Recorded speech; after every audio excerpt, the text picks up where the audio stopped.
Analysis chapter number 4 matrix spaces कर रहे थे। एग्जाम्पल 11 तक हो चुका है, एग्जाम्पल 12 देखते हैं। अगर आपको ये एक मैट्रिक्स स्पेस दे रखा है और एक्स वाई जेड इस एक्स के पॉइंट है तो आपको ये चीज़ प्रूव करनी है।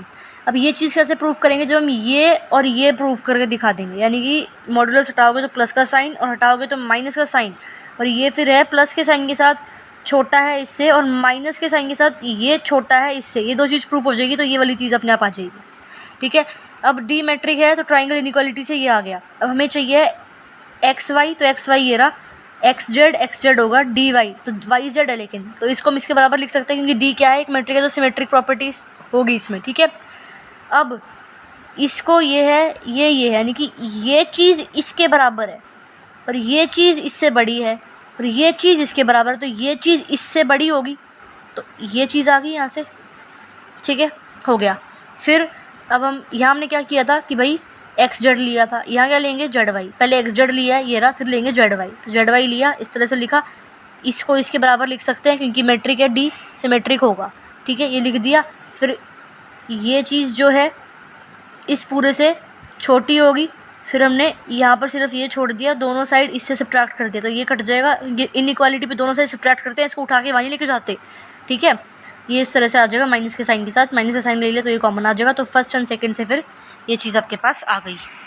तो जो ये इनइक्वालिटी है ये खुद क्या दिखाती है कि भाई जो डिफरेंस है of the length of any two sides of triangle is less than और equal to the length of the third side, और sign of equality occurs when 3 points are in straight line. तो पहले से starting में भी तो बताया था भाई 3 पॉइंट सेम लाइन में तो स्ट्रेट लाइन बन गई, अलग अलग हैं तो क्या होगा आपकी ट्राइंगल की जो दो साइड की लेंथ है, ठीक है, डिफरेंस जो है उन दो साइड की लेंथ का वो कम होता है या बराबर होता है तीसरी साइड के लेंथ से। तो यही चीज़ तो प्रूव करी है इस इनइक्वालिटी ने।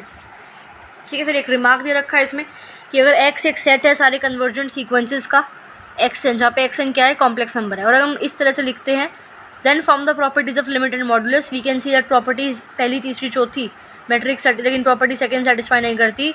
इसका मतलब हम ऑब्जर्व कर लेते हैं ये चीज़, लेकिन ये कन्वर्ज ट्रू नहीं है। सिंपल सी चीज़ दे रखी है। ये चीज़ क्यों दे रखी है इसने, बेसिकली सूडो मैट्रिक स्पेस का कंसेप्ट प्रूफ करने के लिए। ये क्या बोलता है कि यार एक्स जो है वो क्या है कन्वर्जेंट सीक्वेंसेस है और एक्स एन यहाँ पे कॉम्प्लेक्स टर्म्स है। ठीक है, और अगर मैं इस तरह से डी फंक्शन डिफाइन कर रही हूँ इस तरह से, तो इस x के लिए जो कि सारी कन्वर्जेंट सीक्वेंसेस का सेट है, तो ये जो x है ये d के रिस्पेक्ट में मतलब ये x, d जो है ना ये मैट्रिक स्पेस नहीं है। ये आपको x दे रखा है, ये d दे रखा है, तो ये दे रखा है, तो ये मैट्रिक स्पेस नहीं है। आपकी पहली प्रॉपर्टी जो है नॉन नेगेटिविटी की, तीसरी प्रॉपर्टी सिमेट्री की, चौथी प्रॉपर्टी तो सेटिस्फाई कर दोगे आप इस केस में, लेकिन जो दूसरी प्रॉपर्टी है आपकी आइडेंटिटी वाली वो आप सेटिस्फाई नहीं कर पाओगे। आइडेंटिटी वाली प्रॉपर्टी क्या होती है, अगर ये चीज़ जीरो है तो ये जीरो है, ये चीज़ जीरो है तो एक्स और वाई बराबर है, और अगर एक्स और वाई बराबर है तो ये चीज़ जीरो है। तो हम इतना तो दिखा पाए हैं इसमें कि एक्स और वाई बराबर तो ये जीरो है, बट जब ये जीरो है तब एक्स वाई बराबर है वो हम इसमें नहीं दिखा पाए, तो ये जो है एक मैट्रिक स्पेस नहीं है। ठीक है, एक एग्जाम्पल इसने दे रखा है भाई, देखो ये आपका हो गया इसी तरह से दे रखा है एग्जाम्पल, ये वाई आपका ये आ गया, ये जो है आप लगा रहे हो इस पर डी, ये आएगा, लिमिट पुट कर रहे हो तो 1/∞ क्या हो गया जीरो, तो जीरो आ गया। ठीक है, तो ये चीज़ जीरो है लेकिन एक्स और वाई तो बराबर नहीं है ना, ये इसका आंसर जीरो आ गया, लेकिन एक्स और वाई कहाँ बराबर है, एक्स ये है वाई ये है। लेकिन अगर मैट्रिक्स स्पेस होता तो क्या होता कि भाई अगर ये जीरो होता तो एक्स वाई बराबर होते, और अगर एक्स वाई बराबर है तो ये जीरो होता। तो ये तो जीरो है लेकिन एक्स और वाई बराबर तो है ही नहीं, इसका मतलब डी जो है वो मैट्रिक नहीं है। ठीक है, तो ये जो एक इस गैप को भरने के लिए कि भी सारी प्रॉपर्टी सेटिस्फाई हो रही है तीनों की तीनों, लेकिन सिर्फ इसका कन्वर्स सेकंड प्रॉपर्टी जो सिमेट्रिक है उसका एक पार्ट हो रहा है लेकिन कन्वर्स वाला पार्ट नहीं हो रहा, तो इस गैप को भरने के लिए एक नया कॉन्सेप्ट आता है जो है सेमी मैट्रिक स्पेस, जिसको हम सूडो मैट्रिक स्पेस भी बोलते हैं। पहली तीसरी चौथी प्रॉपर्टी सेम है, दूसरी प्रॉपर्टी चेंज हो जाती है इसमें। मैट्रिक स्पेस प्रूफ करते हैं 4 प्रॉपर्टी दिखाते हैं ना, तो सेमी मैट्रिक स्पेस प्रूफ करने के लिए भी 4 प्रॉपर्टी दिखानी है। पहली तीसरी और चौथी सेम है जो हम मैट्रिक में प्रूफ करते थे, दूसरी अलग है, उसमें हमें कन्वर्स नहीं प्रूफ करना, सिर्फ एक चीज़ प्रूफ करनी है कि अगर एक्स वाई बराबर है तो ये जीरो होगा, एक्स वाई बराबर है तो ये जीरो होगा। ध्यान याद कर लो इसको, कन्वर्स ट्रू नहीं होगा, ये हमें दिखाना होता है किसी केस में सेमी मैट्रिक स्पेस में या सूडो मैट्रिक स्पेस में। ये रिमार्क्स दे रखा है कि सेमी मैट्रिक स्पेस एक जनरलाइज मैट्रिक स्पेस है जिसके अंदर डिस्टेंस 2 डिस्टेंट पॉइंट्स का जीरो हो सकता है। Only difference between a matric space and semi matric space is that, ये बाद में बताऊंगी, पहले ये देखो आप यहाँ पे एग्जांपल 13। एग्जाम्पल देना है एक सूडो मैट्रिक का स्पेस का जो कि मैट्रिक नहीं है। देखो एक्स मान लेते हैं हम, एक क्लास है रीमान इंटीग्रेबल फंक्शंस की, इस तरह से, ठीक है। एक फंक्शन डिफाइन करते हैं ये सच दैट, ये हमने फंक्शन डिफाइन करा है बेसिकली 0 से 1 f minus g of x g x. इसको हम इस तरह से खोल सकते हैं, सबको पता है ये चीज़, ठीक है। अब डी जो है सूडो मैट्रिक है, सेमी मैट्रिक है, लेकिन मैट्रिक नहीं है। इसका मतलब एक्सियम 1 एक्सियम 3 एक्सियम 4 लगेंगी मैट्रिक की डेफिनेशन से, लेकिन एक्सियम 2 जो है वो नहीं लगेगी, कोई और लगाना पड़ेगा। यानी कि ये 4 प्रॉपर्टी दिखानी पड़ेगी सूडो मैट्रिक दिखाने के लिए। एक्सियम 4 चेक करते हैं पहले, ये चीज़ है, एच ले लेते हैं, इसके अंदर प्लस माइनस एच कर देंगे, इस तरह से आ गया, हो गया प्रूफ। सेकंड एक्सियम सिमेट्रिक वाली थी, जरा वो प्रूफ करते हैं। अगर एफ और जी बराबर है, ये चीज़ है ना, एफ और जी बराबर है तो ये 0 आएगा। अगर एफ और जी बराबर है तो ये चीज़ क्या आएगी, 0। तो एफ ऑफ जी बराबर है तो ये चीज़ बराबर 0 है, यानी कि ये चीज़ 0 है, तो ये चीज़ 0 होनी चाहिए। एफ ऑफ जी बराबर है तो, ठीक है, तो ये चीज़ 0 आएगी, तो ये पूरी की पूरी चीज़ 0, तो ये चीज़ जो है ये पूरा 0 आ गया। ये किसके बराबर था, इसके, यानी कि ये 0 आ गया, ठीक है। लेकिन ये चीज़ 0 है, इसका मतलब ज़रूरी नहीं है कि एफ और जी बराबर है, समझ में आया। मतलब एफ और जी बराबर, अगर एफ और जी बराबर है तो ये चीज़ 0 आ गई, अगर एफ और जी बराबर है तो ये चीज़ 0 आ जाएगी, ठीक है। यही पर मैंने प्रूफ करा है कि अगर एफ ऑफ जी बराबर है तो ये चीज़ 0 आएगी, ठीक है। एफ ऑफ जी बराबर है तो ये चीज़ 0 आएगी। एफ ऑफ जी बराबर का मतलब पहले ही बताया था मैंने आपको कि भैया F x equal to ji x अगर कहीं लिखा है, इसका मतलब एक्स पॉइंट पे एफ की वैल्यू और एक्स पॉइंट पे जी की वैल्यू सेम है। और अगर एफ इक्वल टू जी लिखा है, यानी कि फंक्शन के हर एक पॉइंट पे x1 पॉइंट पे भी दोनों की वैल्यू सेम है, x2 पॉइंट पे भी फंक्शन की वैल्यू सेम है, अगर x3 पे आप फंक्शन f और g लगा रहे हो तब भी वैल्यू सेम आ रही है। इसका मतलब अगर x पॉइंट पे आप f लगा रहे हो और x पॉइंट पे g लगा रहे हो और दोनों की वैल्यू सेम है, क्योंकि f और g बराबर है, पूरा फंक्शन बराबर है, तो हर पॉइंट पे वैल्यू सेम है, तो x और g x पे f और g की वैल्यू सेम आ रही है, तो ये 0 आएगा। और ये किसके बराबर है, इसके बराबर है, ये 0 है तो ये भी 0 होगा। तो f और g बराबर था, ये 0 दिखा दिया, लेकिन कन्वर्स जो है वो ट्रू नहीं होगा। हम उसका एग्जाम्पल ले लेते हैं कि भाई एफ एक्स की वैल्यू हम लेते हैं 2 और 0 इस पॉइंट पे, यानी कि जब आपका x 0 है तब आप फंक्शन लगाते हो, एफ एक्स लगाते हो तो 2 आंसर आता है। और अगर x ये है, देखो हमने जो फंक्शन लिया है वो ये तो लिया है ना 0 से 1, यहाँ भी देखो 0 से 1, तो इसमें इसीलिए हमने ये सिर्फ यहीं तक ही लिया है, इसको 1 तक। तो ये 0 पे ये आ रही है, इस पे ये आ रही है, और यहाँ पे 0 पे ये आ रही है, इस पे ये आ रही है। देखो यहाँ पे देखो आप, x ऑफ 0 तो एफ एक्स 2 है, x ऑफ 0 है तो जी एक्स 1 है, यानी कि g of 0 is not equal to f of 0, right. पर यहाँ पर ये सेम वैल्यू आ रही है। अब देखो एफ एक्स माइनस जी एक्स करोगे, जब आप एफ एक्स माइनस जी एक्स करोगे 2 माइनस 1 1, 0 माइनस 0 0, जब x 0 है तो एफ एक्स माइनस जी एक्स की वैल्यू 2 माइनस 1 यानी कि 1 आएगी। और जब ये है इसके बीच में वैल्यूज़ आ रही है तो 0 माइनस 0 0 आएगी। समझ में आया कैसे लिखी, ठीक है। अब f माइनस जी रीमान इंटीग्रेबल दिख गया आपको, जब x 0 है तो सिर्फ एक पॉइंट ऑफ डिसकॉन्टिन्यूटी है, जब x 0 है तो सिर्फ एक पॉइंट ऑफ डिसकॉन्टिन्यूटी बन रहा है, तो ये आपका रीमान इंटीग्रेबल प्रूफ हो गया।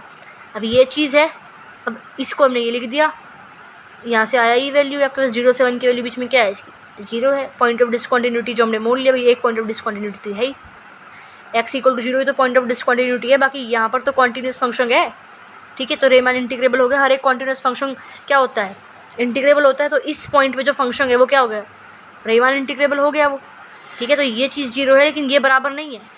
अब ये चीज़ तो 0 आ गई, आपकी इसकी वैल्यू 0 दिख गई, लेकिन f और x और g बराबर है नहीं है, तो सूडो मैट्रिक हो गई है। और ये एक मैट्रिक स्पेस नहीं है, लेकिन क्या है, एक सेमी मैट्रिक स्पेस, यानी कि एक सूडो मैट्रिक है फॉर x। d जो है एक सूडो मैट्रिक है फॉर x, ठीक है। इसको सूडो मैट्रिक स्पेस बोलते हैं। तो एग्जाम्पल समझ में आया, ठीक। अब ज़रा ये देखते हैं distance between point and subset. अब देखो मान लो आपका ये बना रही हूँ मैं, चलो छोड़ो, ये देखो पहले लाइन, ये पॉइंट ए एक पॉइंट ये है, डिस्टेंस ये नापोगे या इन दोनों पॉइंट के बीच में डिस्टेंस ये स्ट्रेट लाइन नापोगे, ये स्ट्रेट लाइन नापोगे ऑब्वियसली, ठीक है। सिमिलरली मान लो आपका एक पॉइंट ये है और ये एक सबसेट है किसी चीज़ का, इसके बीच में डिस्टेंस ये नापोगे ऑब्वियसली ये नापोगे, जो कि शॉर्टेस्ट डिस्टेंस है, इन सारे डिस्टेंस का शॉर्टेस्ट डिस्टेंस ये है ना। तो इस x के बीच में और जो ये a है, बेसिकली ये जो सेट है, इसके बीच में डिस्टेंस ये शॉर्टेस्ट डिस्टेंस होगा ना। तो जो डिस्टेंस है एक पॉइंट के बीच में और सबसेट के बीच में वो क्या होता है, इनफीमम होता है। ये फॉर्मूला है, ध्यान रखना है आपको, ठीक है। एग्जाम्पल देखो, d एक यूजुअल मैट्रिक है r के लिए, सच दैट जो d है जो आपको इस तरह से लग रहा है, ठीक है। और ए आपका ये है 1 2, ये 2 पॉइंट आपको दिख रहे हैं 3/2 और 5/2, ठीक है। तो distance between this 3/2 x point और ए 3.2 ए में बिलोंग कर रहा है, तो इसके बीच में डिस्टेंस क्या है, 0 है, क्योंकि एग्जैक्टली यही है, ठीक है। और डिस्टेंस बिटवीन 5.2 और ए क्या है, ये पूरा ए है आपका बेसिकली, ए क्या है, ये है ना। तो डिस्टेंस बिटवीन 3.2 और ए, अब भाई ये ए सेट है, इस सेट के अंदर ही एक पॉइंट है 3.2 और इस सेट में डिस्टेंस क्या है, 0 है। फिर 5.2 एक पॉइंट है, 5.2 का इस ए के साथ डिस्टेंस बताओ, ए क्या है, ये जो पूरा का पूरा इंटरवल है ना, ये ए है। तो इस पॉइंट का इस इंटरवल पे डिस्टेंस, यानी कि यहाँ पे डिस्टेंस नापेंगे ना, ये डिस्टेंस पता लगाना है। 5.2 माइनस 2 कर दोगे, क्या आ जाएगा 1/2, तो डिस्टेंस 1/2 आ गया, ठीक है, समझ में आ गया। अब देखो डिस्टेंस बिटवीन 2 सबसेट्स, अब एक सर्कल ये, एक सर्कल ये है, इसके बीच में डिस्टेंस ये नापोगे, ये नापोगे, ये नापोगे, ये नापोगे, ये नापोगे, ये नापोगे ना, शॉर्टेस्ट डिस्टेंस, ये आ गया फॉर्मूला इस केस में। एग्जाम्पल देख लो, अगर डी यूजुअल मेट्रिक है, ये आपका लगता है A1, देखो ये आपका इंटरवल है भाई, ये 1 हो गया, ये 2 हो गया एंड ये 4 हो गया। अब ए इंटरवल में ये इंक्लूड होता है, ये चीज़ ए इंटरवल में इंक्लूड हो रही है, तो ये शेडेड वाला ए हो गया, ठीक है। बी में 2 नहीं है, ये बाकी वाला हिस्सा है सारा 4 तक, ये 4 है, ठीक है, ये बी हो गया। अब ए और बी में डिस्टेंस क्या हो गया बताओ, ए और बी में डिस्टेंस क्या है, 0। भाई ये इंटरवल यहाँ है, ये इंटरवल यहाँ है, ये पॉइंट यहाँ आ गया, डिस्टेंस क्या हो गया, 0 है इनके बीच में। तो इस छोटा डिस्टेंस नापते हैं, तो ये आपका फॉर्मूला यहाँ पे आ गया, ठीक है। इसको रीड कर लेना, कुछ है नहीं, समझा दिया कॉन्सेप्ट क्या है। अब दो डायमीटर ऑफ अ सबसेट, मान लो एक सर्कल है, सर्कल का डायमीटर क्या होता है, ये सबसे बड़ा वाला डिस्टेंस, ये ऐसी सी एक फिगर बना दूँ, इसका डायमीटर सबसे बड़ा वाला डिस्टेंस होगा, तो क्या होता है इसमें सुप्रीमम लेते हैं, तो ये आ गया सुप्रीमम, हम इस डेल्टा से डिनोट करते हैं, डेल्टा, ठीक है। इसमें हमने 2 फिगर ली है, क्योंकि 2 सबसेट के बीच का डिस्टेंस डी से डिनोट कर रहे हैं ऑब्वियसली। इसमें भी 2 पॉइंट है, एक पॉइंट है और एक सबसेट है, तो 2 चीज़ें हैं इसमें, एक पॉइंट एक सबसेट, इसमें भी 2 चीज़ें हैं, 2 सबसेट, लेकिन इसमें एक ही चीज़ है, क्योंकि डायमीटर तो उसी सबसेट का होगा ना, दूसरे की जरूरत थोड़ी है इसमें। तो इस तरह से इसको डेल्टा से इस तरह से डिनोट करते हैं डायमीटर को, ठीक है।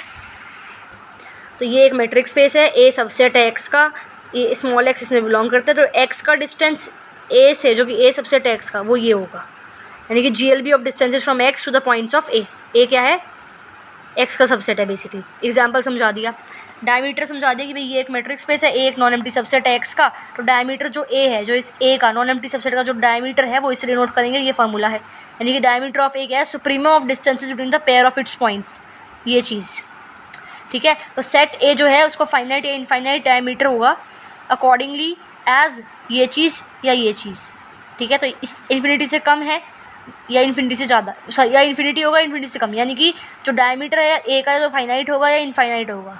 और सेट ए को बाउंडेड बोलेंगे जब डायमीटर जो है वो इनफाइनाइट नहीं है, फाइनाइट है। एग्जाम्पल ये देख सकते हैं आप, डायमीटर एम्प्टी सेट का 0 होता है।